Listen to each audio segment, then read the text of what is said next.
வணக்கம் நண்பர்களே. TNPSC 5 minutes easy. இது உங்கள் தேர்வு துணை. குரூப் 2 அண்ட் 2A எக்ஸாமுக்காக ப்ரிப்பேர் பண்ணுறவங்களுக்காக 85 டேஸ் ஸ்டடி பிளானரோட ஃப்ரீ டெஸ்ட் சீரிஸ் போயிட்டுருக்கு நம்ம சேனலில். ஆல்ரெடி 2 வீக்ஸ் முடிஞ்சிருச்சு. அதில் யூனிட் 5 கம்ப்ளீட் பண்ணியாச்சு. இப்போது மண்டேலேருந்து யூனிட் 6 ஸ்டார்ட் ஆகி போயிட்டுருக்கு. இது ஒன்றும் பெரிய ப்ரொசீஜர் கிடையாது. வீக்லி பிளானரை நான் கொடுத்துருவேன் பிடிஎஃபாக. அதே போல் டெய்லி என்ன படிக்கணுங்கிறத சொல்லிவிடுவேன். ஈவினிங் வீடியோலையும் நைட்டு வீடியோலையுமே சொல்லிவிடுவேன். நாளைக்கு என்ன படிக்க போகிறோம், இன்றைக்கி என்ன படிக்க போகிறோங்கிறத சொல்லிவிடுவேன். அது மேக்ஸிமம் 2லேருந்து 3 லெசனுக்குள்ளே தான் இருக்கும். அதை நீங்கள் படிச்சுக்கோங்க. அண்ட் ஈவினிங் நான் அதுக்கான கொஷினை பிடிஎஃபாக தருவேன். அந்த கொஷினை பார்த்து நீங்கள் ஆன்சர் எழுதணும், அவ்வளோதான். இது இப்போ யூனிட் 6 போயிட்டுருக்கு. ஸோ ப்ளீஸ் இதில் ஜாயின் பண்ணிக்கோங்க, இது வரைக்கும் பார்க்காதவங்க.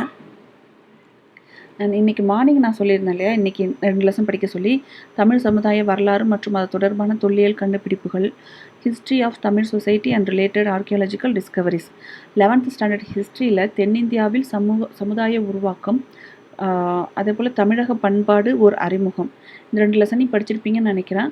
அதுக்கான கொஷினை நான் இப்போ அப்லோட் பண்ணுறேன். அதில் கொஞ்சம் மிஸ்டேக் ஆகிடுச்சு, sorry. Evolution of society of South India, ஓகேவா? இதுதான் அதோட பைலிங்குவலில் போடுறது.